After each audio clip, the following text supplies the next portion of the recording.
Hello and welcome to Season 5 of the Soundstage Audiophile Podcast. For the past few years, we've been digging deep into the history of hi-fi, as well as how geopolitics and socioeconomic forces are shaping its present realities. This season, we'll also start to look at hi-fi and audiophilia with an eye toward the future. What's this hobby going to look like as demographics shift? What can we do to bring in new enthusiasts? How will the gear and the hobby itself evolve in the coming decades? To discuss the possibilities, here's host Jorden Guth and this week's guest. Hello and welcome to the Soundstage Audiophile Podcast. Today we are joined once again by the president, founder, and CEO of Emotiva Audio, Dan Laufman.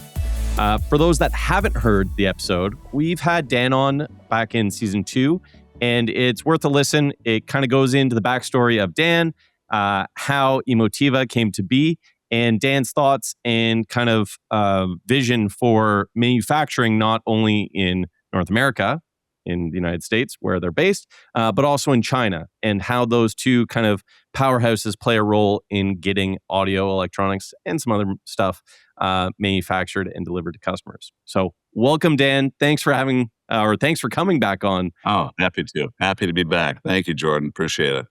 So for this season of the podcast, we're talking about the future of hi-fi, and there's a lot of avenues that you could go down when you're talking about the future of hi-fi. Speaking to the producer of this podcast, Dennis Berger, he recently reviewed one of your products, the Basics TA2 Plus, so a stereo receiver. Mm-hmm. And then he was also kind of really excited about the Nostala line of speakers and the subwoofer that you have. Yeah. So I'm going to kind of let's start by framing these products, and then maybe I can extract and poke your brain about what you and Emotiva sees as the future markets.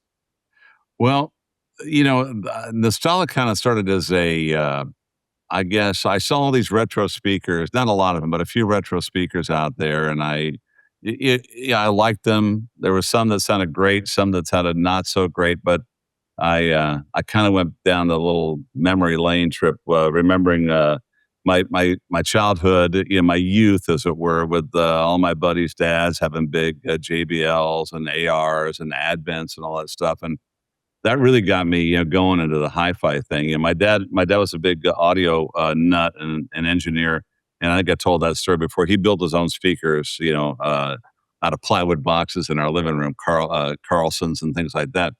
But that was when I was really young. But my buddy Eric, his old man, bought a set of AR3As, and that's the first time I really heard what I thought was a real high fidelity speaker. And I spent quite a bit of time fiddling with those. We'd always get yelled at, in his dad's living room for messing with the stereo. But I really liked that, And so when these guys were bringing out these retro speakers, I thought, man, it really hit a chord with me. It brought back those great memories. And I build a lot of speakers at Emotiva, but they're purpose built. They're for home theater. They're a lot of tower speakers, slender towers. I hadn't built a kind of a full range, all-in-one speaker for a long, long time. And so I said, I really want to build a classic three-way. Also, I spend time in studios here. I live in Nashville, and I get to go to a lot of different studios. And I was over at Blackbird with John McBride in their Atmos room, and he was playing all these stems of stuff. And they have this incredible Atmos demo room, but everything is driven by ATC monitors, which are, they're big three-way, classic kind of designs with a huge dome mid-range and a 3-inch dome with a waveguide. And there was something about the vocal articulation that's completely different than a cone driver. So I said, man, I gotta get into this. So long and short of it, we got this 3-inch hyperdome developed, and it kind of is the heart and soul of the speaker.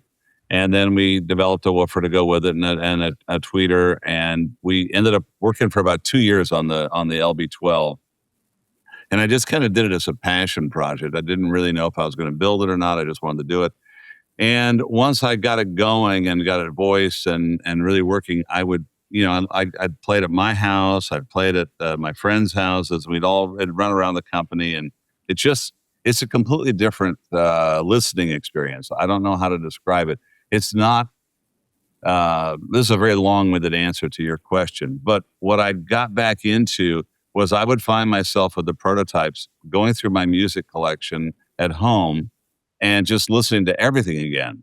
Mm. And I'm not like critical listening. I mean, it sounded good, but it's like it's listening to music for the sake of listening to music and going back through and listening to songs you haven't heard for a long time. And it's a different feel and a completely different vibe than an analytical speaker or a what I would call a hyper technical speaker. A lot of speakers you listen to, your buddies spend all their time. You got to listen to this one track. Oh, listen to that triangle out there. Or listen to the staging, or The 30 the, seconds the on whole repeat there to yeah really appreciate the sound. yeah. You're not listening to music anymore. You're listening to the speaker, and you the quest for musical enjoyment becomes secondary to the quest for technical perfection, I guess is what I'm getting at. And the Nostalas took me back to this feeling of, man, they are about listening to music. And everybody that hears them, it just puts a smile on their face. The way they couple in the room with a big woofer, and they just have a great presentation, a very livable, enjoyable musical presentation, and it's really addictive. And I liked them. I like the feel of them. I like the look of them. We really put a lot of effort into the quality and the detailing on them, and it really struck a chord with me. And I we're building more of it. We just came out with the FT12 subwoofer, which is, again, it's not a home theater sub. It's a musical sub, and there's a big difference. And yeah, you can use it in a home theater environment, but really it's optimized for music playback to augment a full range loudspeaker to give you that little extra depth and growl on the bottom end that it's hard to get out of a standard speaker.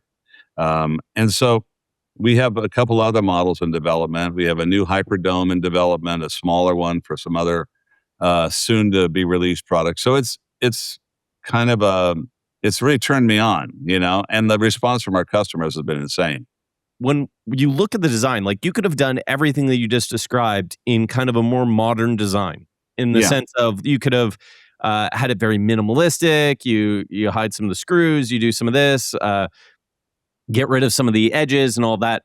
But Yeah. you kind of chose to go to that retro vibe. Now, Yeah. is that for a specific audience? Like, do you see a lot of people resonating with that kind of older style in looks, Well, or yeah. yeah, like, what is that? Well, I see that there is a tremendous appetite for what I would call genuine things. Look at the revival of LPs. Yeah. I mean, guys are even doing cassettes again. I'm waiting for we did a April Fool's joke of the 8-track player, right? And people go, "Yeah, I'll take one." I go, "No, that's a joke." But I think people are looking for real things, tangible quality.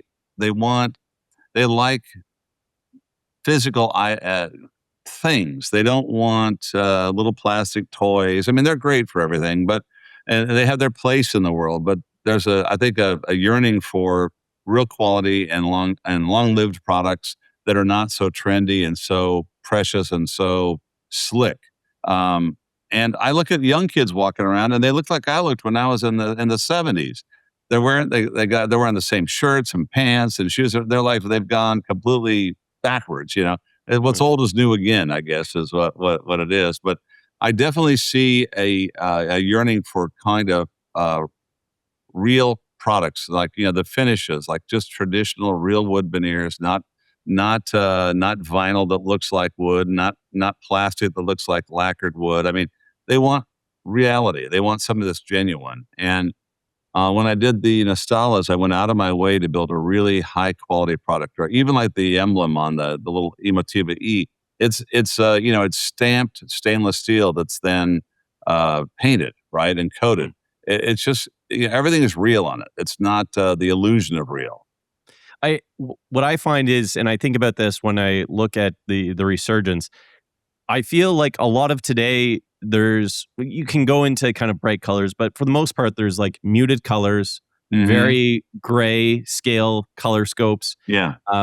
Whereas that wood in the old finish, it kind of gives this sense of purpose. Like, Yeah.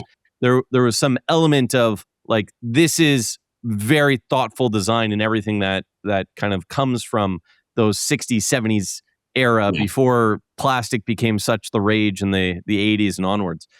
Um, when I look at this and I look at the Nostala, the LB12, and then the subwoofer, and then like I was mentioning, Dennis was really excited about the integrated amp, the Basics TA2 Plus. Yeah. Is vintage audio in the form of electronics going to be something you explore? Going Well, back to like BU yeah. meters and stuff? Well, yeah, once you get one thing going, you can't stop.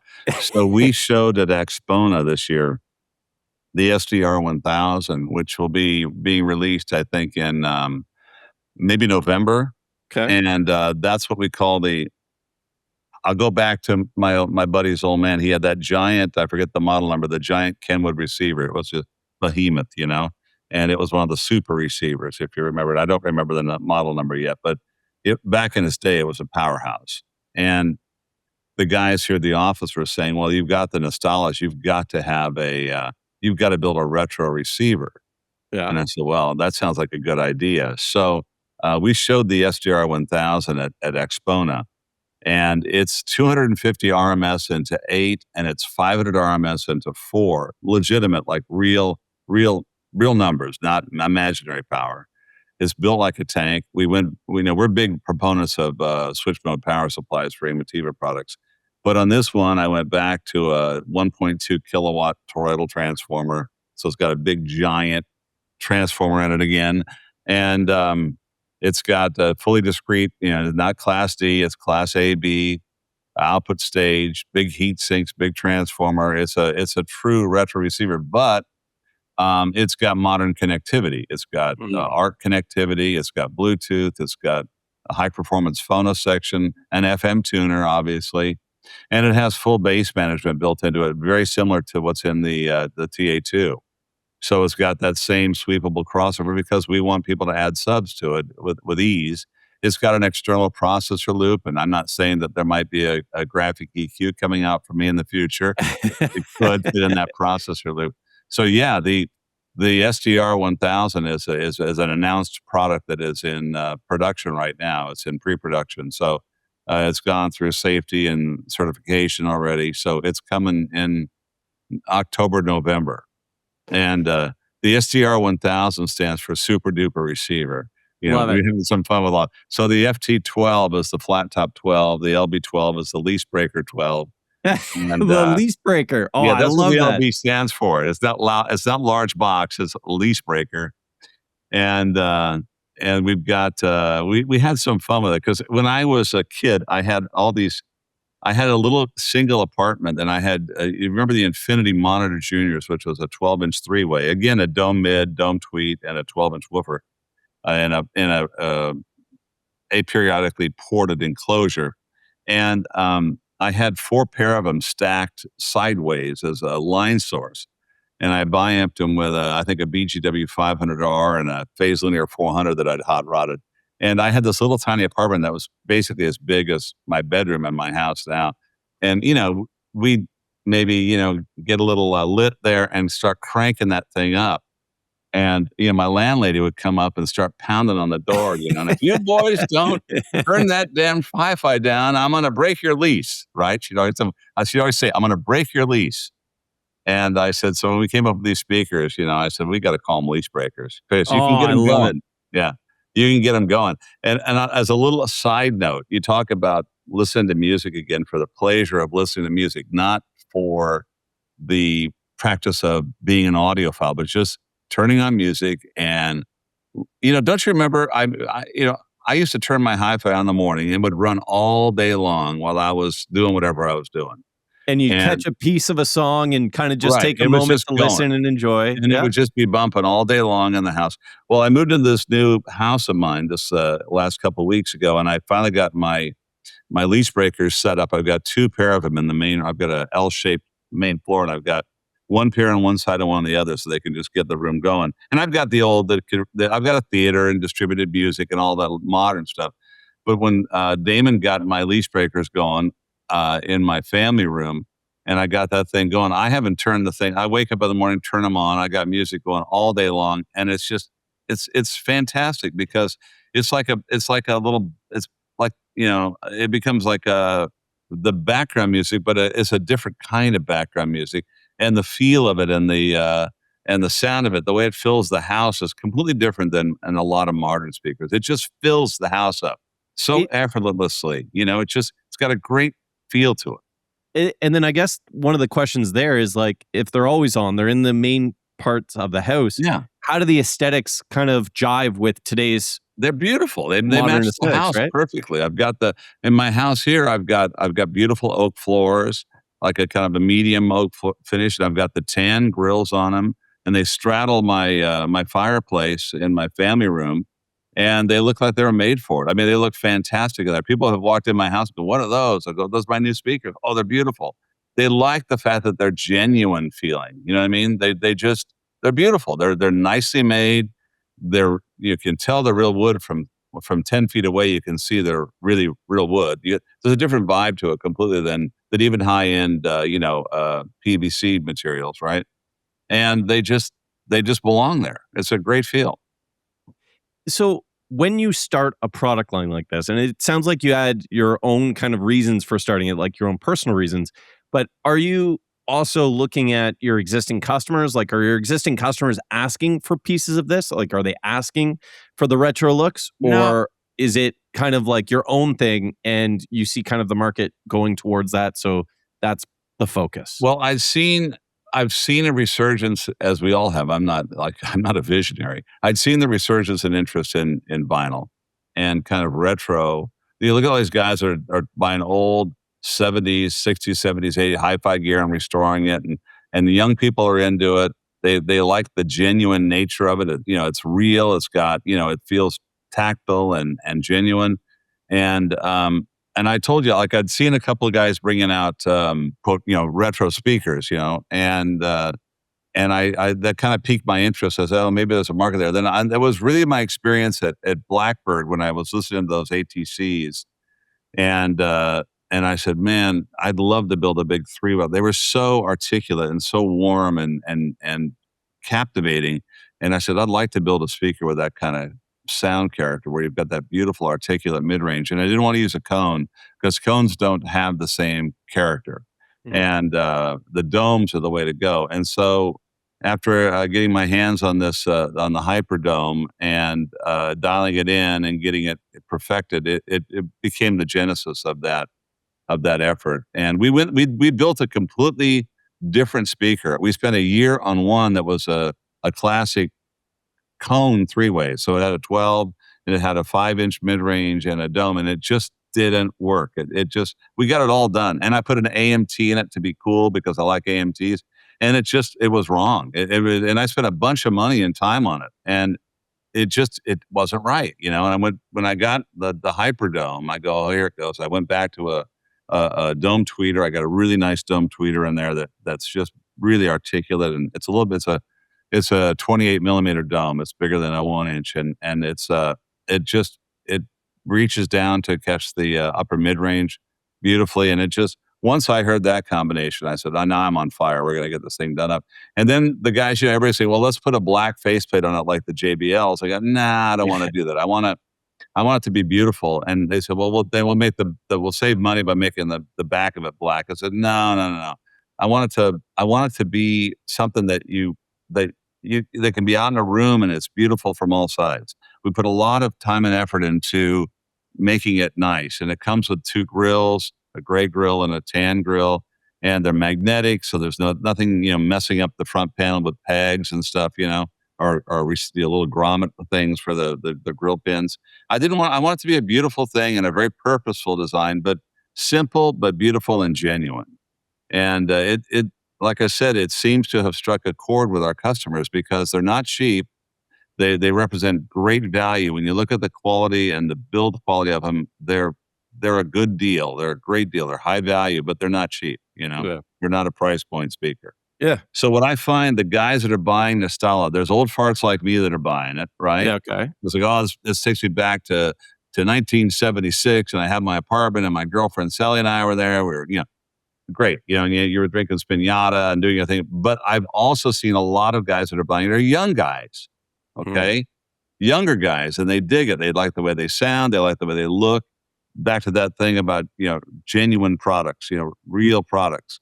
And so I'm getting I'm getting a big mix of people buying them, both guys that remember their youth, but just as many younger people that they like that kind of true feeling of the product.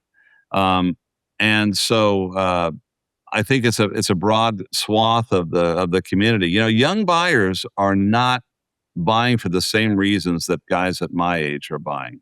You know what I mean? They live differently. They have a different. They're not looking for the. Not all of them, but a lot of them aren't looking for the biggest house they can get. They're not buying into the constantly buying crap. They want quality. They want things that are genuine. They want things that have meaning and purpose, and they're not like just looking to constantly churn stuff. You know what I mean? Yeah, It seems the like this. cookie cutter, Yeah, lifestyle is. yeah, I don't know if you've ever watched the movie Fight Club, but this is yeah, yeah, yeah, a yeah, full reference. But the yeah, idea of like the IKEA catalog, where everyone's apartment, all the stuff just pops up, and yeah, everyone has the same thing arranged slightly yeah. differently. I've got a bunch of young people working for me, and their idea of what is a happy life, are significantly different than my generations. And I think it's good because I think too many people, it's just more and more, and everything's disposable, and everything is. We've never been a disposable company. Yeah, just that's against my grain to just build things that are basically Kleenex products that you use them once and throw them away. And I don't like that mentality. And there's a lot of that in the world right now, where you just buy something and when it needs a new battery, you just throw it away. It's not and not I don't think it's responsible from an engineering and design and I don't want to sound like a hippie, but an ecological standpoint. Making disposable products is very unsatisfying. I I don't see any there's no interest in it on my part. So, and I think younger people in particular have a much greater sensibility towards, they disdain a lot of what their parents have thought was the way to live. Not maybe disdain's too hard a word, but they don't buy into it, and they want to live a different life. And I think a more grounded and genuine life. And I applaud them. I think it's wonderful. And so to that end, I try to build products that are affordable and attainable at the same time, not disposable. We've done that with our processors, our amplifiers. Everything we build is modular, it's upgradable, it's repairable, and intentionally so. And there's cheaper and easier ways to build things, but I don't find that there's any satisfaction in doing so. Is And that kind of a push towards the idea of separates, or like not necessarily completely separate electronics, but even something like that integrated amp, like having that as your one piece of electronic to handle everything, and then going to passive speakers? I think that active speakers are cool, but let me explain. Here's a problem with active speakers, and not a problem. Okay, you buy a pair of speakers like the leash breakers, right? The Yeah, LB12s. Those speakers in 20 years, they'll be fine. Okay, they'll just sit there and play for 20 years. If you buy a set of active speakers, the electronics are going to crap out. Maybe they're going to have parts for them. Maybe they won't. Maybe what I'm saying is that when you build an active product, there's an implied finite life cycle for that product due to technology and the rapid evolution of semiconductors and parts obsolescence. What's happening right now on the electronic side is the life cycle of products of a components is so short now compared to what it was 20 years ago. You could buy a transistor or an IC and it would be in production for 20 some years, but you wouldn't think about it. Now I'll spec in a microcontroller, and like I had this happen with my amplifiers. I have a front panel micro, and in the course of 2 years, I had to redesign the micro out of the current one into a new one 3 times interesting. because the parts keep getting obsoleted so quickly because the semiconductor of technology is evolving so rapidly that you can't count on longevity. I mean, they give you a guaranteed buy, but like 5 years in a semiconductor, a modern semi, that's a long life cycle. You'll get last buy notices all the time on parts and so my long-winded answer to you is like active speaker is great, but you build into a finite life cycle on it if it ever fails. Maybe there'll be parts for it, maybe there won't. It- Okay. But a passive speaker, you get 25, 30, 40, 50 years out of it. You can recone it. You can, I mean, they tend to have maybe you have to put a new cap in the crossover or something, but they essentially have a pretty much very, very long life cycle. So active products are cool, but you are faced with a world now that's evolving very rapidly on the semiconductor side. Maybe the parts will be available. Maybe somebody will have some hoarded. Maybe they won't. uh, So I like active loudspeakers from a technical standpoint a lot. But if you're asking me for product life or longevity, I think that they are problematic in that regard, just because of the nature of the world we live in.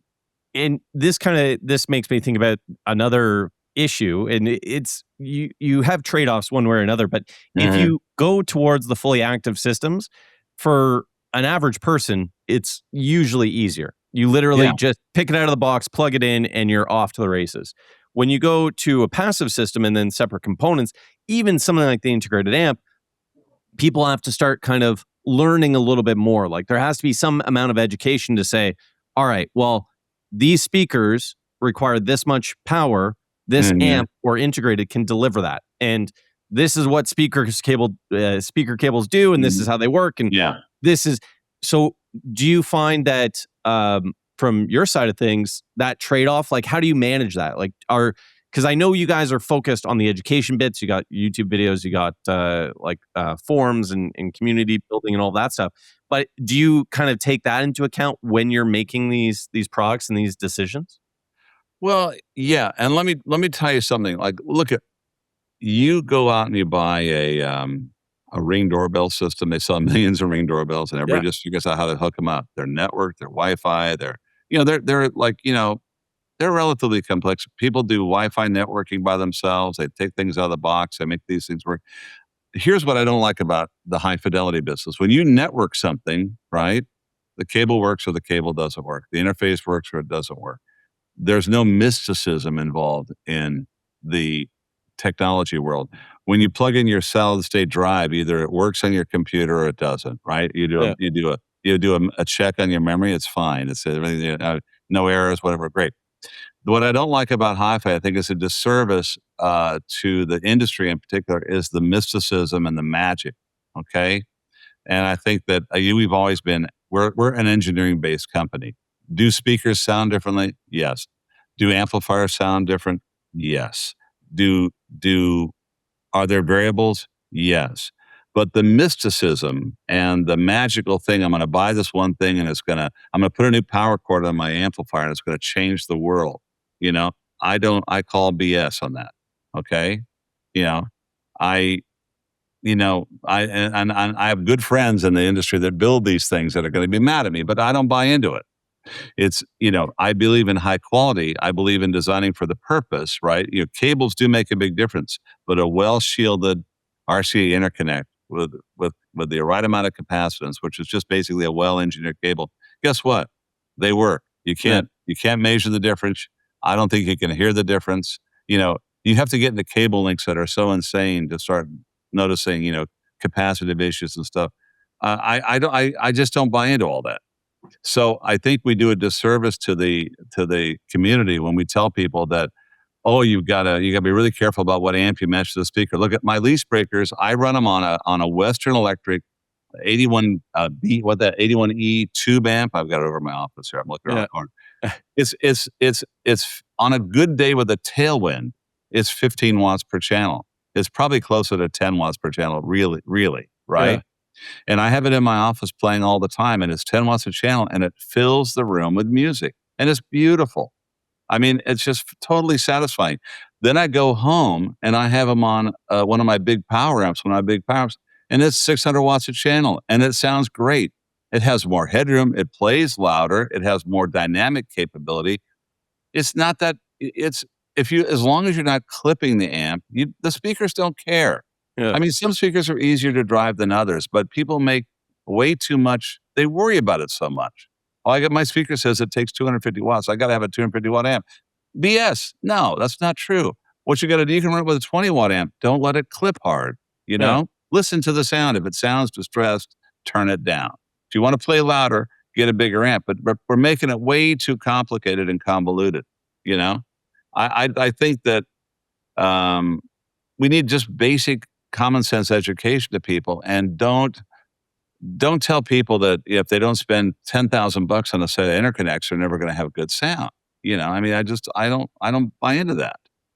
Do you see the education piece as kind of a staple for Emotiva and how you can attract a new Yeah, we hi-fi do. audience? We try to demystify the hobby, and remember, Emotiva for the last 20 plus years has been sold to business to consumer. We sell to consumers directly, and a lot of them have never hooked a home theater up.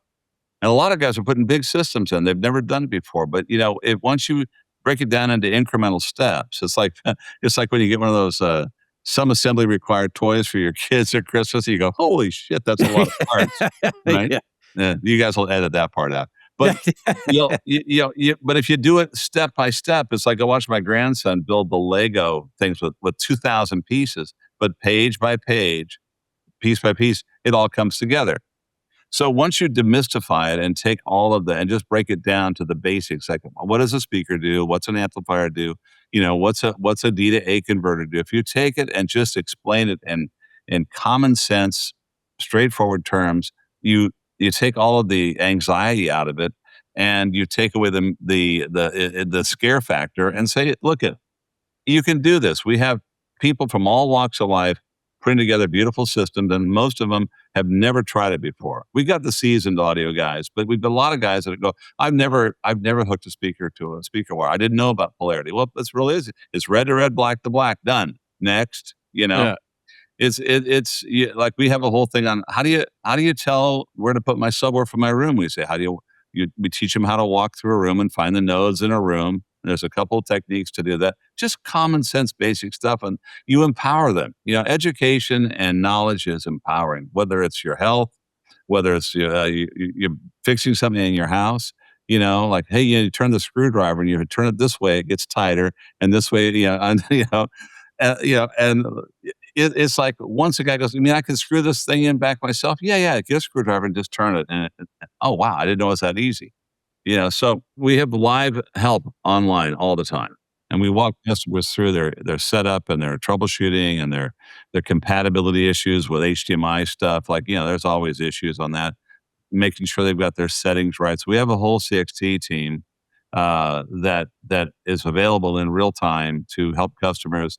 Like I've got a XYZ TV, and I'm getting an error when I try to hook them. Well, okay, set this setting on your TV to this.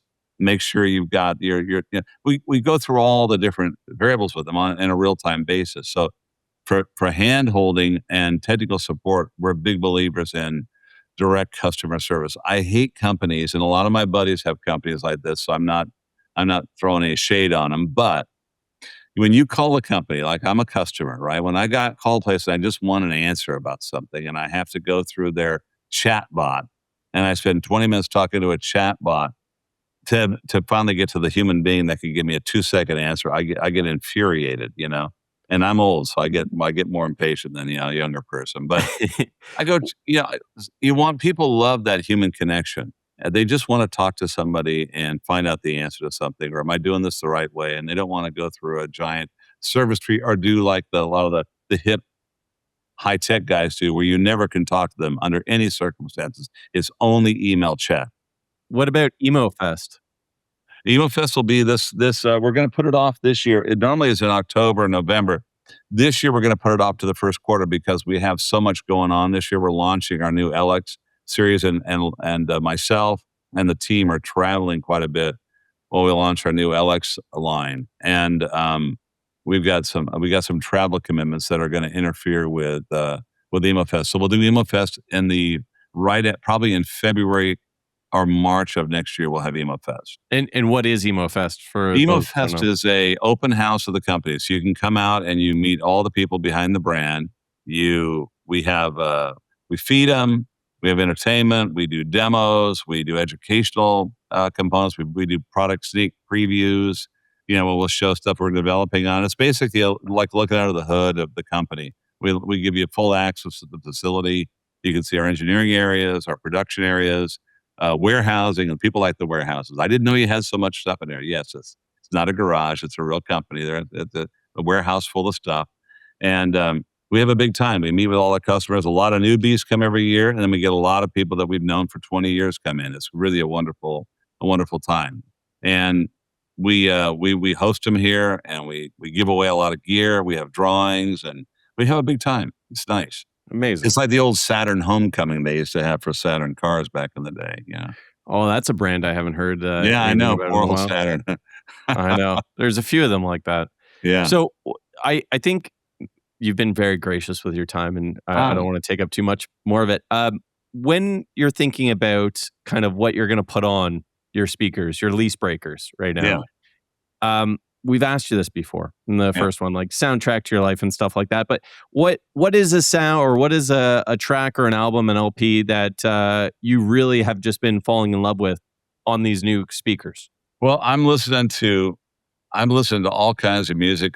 We did the demo at Expona, and now you're gonna laugh your butt off when I tell you this. So, we had a whole 70s vibe going there. We were wearing tie-dyed shirts. We had lava lamps. We had like colored lights in them. I got this rug that was like a orange and brown and cream and kind of whole 70s thing, swirl like a hypnotic rug we put down the room because it, like the Big Lebowski would say, it tied the room together. Yep. And we had all this crazy stuff going on, but we were playing, a lot of guys were coming and play this from back in the 70s and 80s. We were playing everything from AC/DC, but the track that killed me was Creedence Clearwater Reviver, Susie Q, the long version of Susie Q. Now that album was probably recorded in 69, maybe. The recording quality, the mix quality on that thing was so far ahead of its time.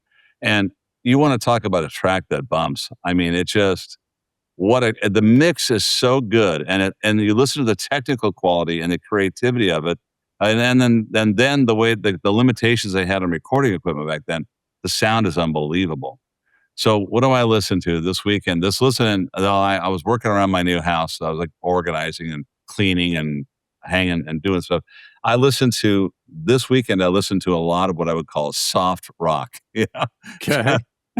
So, everything from, and not the Eagles, man, but I listened to a lot of, I'm a big Jackson Browne fan. I like Jackson Browne. I like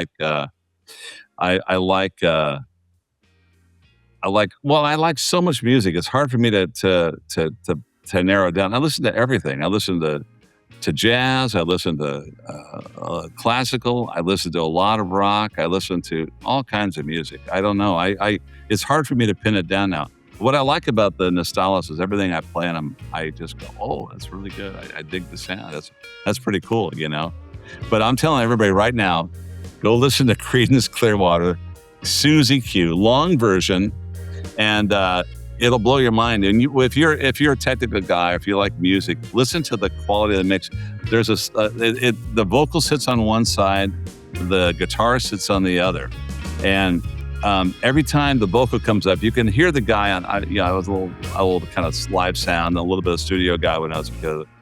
I loved audio gear, but you can hear the guy dip the fader every time the vocal comes up. The guy's playing the lead riff, and then you can feel the guy. You can hear the guy pull the fader back to let the lead sit out in the mix, and then as soon as he's done saying it, the mix comes back up the other side, and it's like I can picture the guy mixing it. I can feel it when I'm listening to it, and it's just.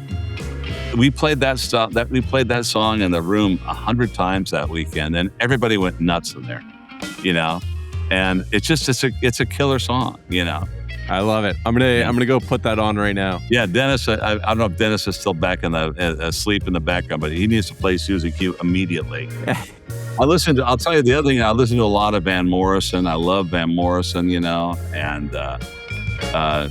I listen to everything, dude. I wish I had a thing. I'm a big Steely Dan fan. If I had to give me a desert island band to listen to, it would be them. The Jackson Browne is a big one. Van Morrison's a big one. I like a lot of jazz stuff. Victor Feldman, some of his stuff is amazing. incredible jazz pianist, and he played vibes too. And if you look at him, he played on more great albums in the 70s, 60s, 70s.